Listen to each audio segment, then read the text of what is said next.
It was a young man who, he wanted to make a lot of money, and so he went to this guru, right? And he told the guru, I want to be on the same level you are. And so the guru said, if you want to be on the same level I'm on, I'll meet you tomorrow at the beach at 4 a.m.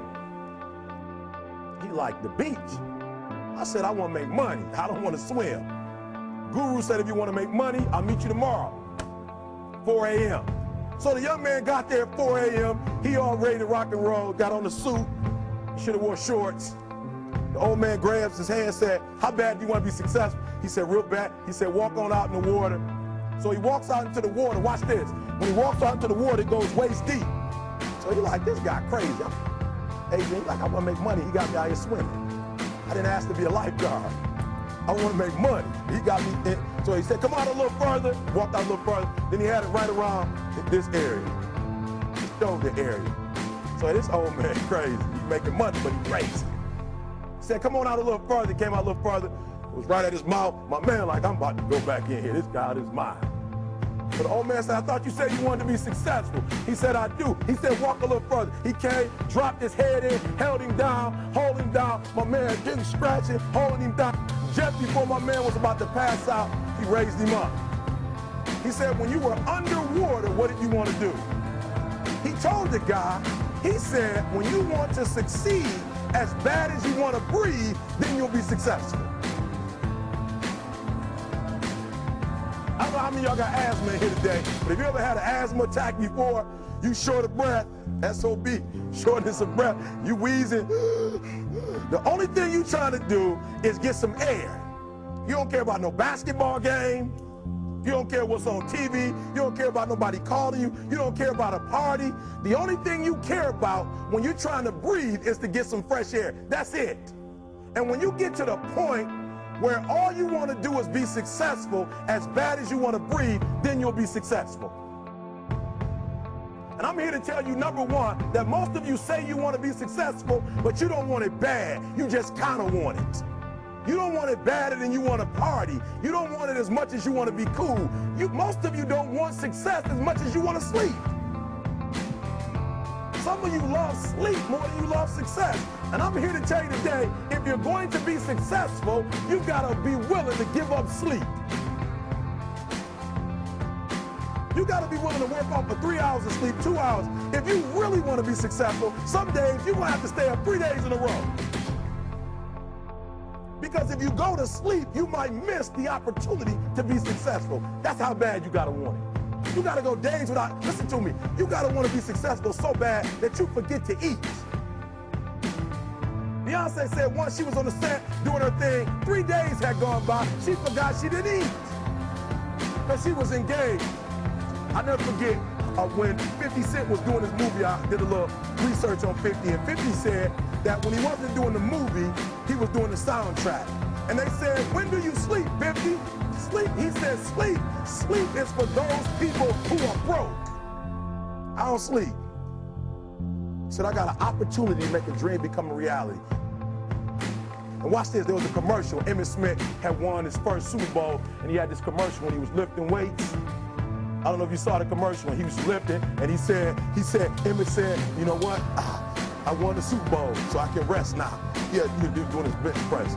So he said, I won the Super Bowl, so I can rest now. So he throws him about 325, boom. And he rests for about 2 seconds. And he's boom, boom, boom. Did you see that?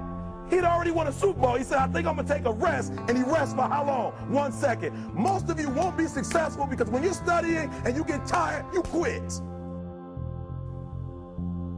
And I'm here to tell you today, if you somebody came in my office the other day crying, I said, look, don't cry to give up, cry to keep going. Don't cry to quit. You already in pain, you already hurt, get a reward from it. Don't go to sleep until you succeed. Listen to me. I'm here to tell you today that you can come here, you can jump up, you can do flips, you can be excited when we give away money, but listen to me, you'll never be successful until I don't have to give you a dime to do what you do. You won't be successful until you say, I don't need that money, because I got it in here. So listen to me. Emmitt Smith said this at the end of the commercial. Emmitt Smith said, all men are created equal. Some work harder in preseason. I'm gonna say it again because you might have missed it. All men are created equal. Some work harder in preseason. Listen to me. All men are created equal. Some work harder in preseason. When I went to college, guys were way smarter than me. 4.0s, 3.0s. They went to the Ivy League high schools, came to Oakwood from these great high schools. Most of them are not doing what I'm doing. Why? Because it's not about where you come from. It's about heart. You come to a place where, being smart ain't enough. You gotta have heart. That's number one. Watch number two. The most important thing is this: to be able at any moment to sacrifice what you are for what you will become. That's the number two thing. You got to catch that one. To be able to, listen to me, at any moment. Some of you can make sacrifices when Monday Night Football is not on. You can make a sacrifice. But when the game come on, for some reason, you just attached to it. For some of you, when your favorite show come on, you can make sacrifices on Sunday when ain't nothing going on.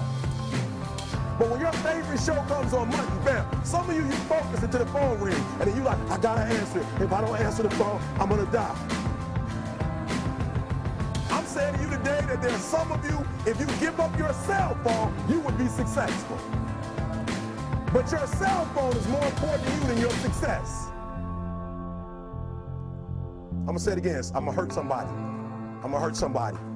Some of you need to give up your cell phone, because the time you spend on your cell phone could be used for your success. The time you could be using to be successful, you're using it on the cell. And the cell phone is not bringing you nothing but a bill. And somebody has told you you couldn't live without it. Pain is temporary. It may last for a minute, or an hour, or a day, or even a year. But eventually, it will subside. And something else will take its place. If I quit, however, it will last forever. And the problem with most of you, you never felt no pain before. Y'all spoiled. Y'all spoiled. Some of y'all spoiled. Just bottom line. Your parents have done everything for you. You never had to do nothing for yourself. You're spoiled. We're going to keep it real tonight. Some of you are spoiled brats. Every time you ever got in trouble, somebody in your house got you out of it. Every time you've done something you're not supposed to do, people say, Eric, your mother's a tyrant. You're right. She kicked me out. You're right. She's mean, but she developed a man because she put me out there and said, you're going to have to grow up. And some of you have never learned to grow up. And so every time something get hard, you quit, you call mama. I dare you to take a little pain. I dare you. I dare you not to go home. Somebody said, I don't go home, I feel bad. Go through it. You ain't gonna die. At the end of pain is success. You're not gonna die because you're feeling a little pain. I'm not eating like I eat at home. That's why you're about to go to the next level, because if you keep eating like you ate at home, you'll keep being a boy or a girl. It's time to become man, woman. So don't worry about a little pain. My greatest asset is I was homeless, so I can't feel a whole lot of pain. I've already been alone. There's not a whole lot of hurt I can feel on a little paper, on a little test. So I leave you, listen to me. We have gotten to a point where it's midterms and we're moving forward. The days of you getting money, I'm not saying we quitting, but I'm saying the day has got to go from external to internal. You have to give it everything you got.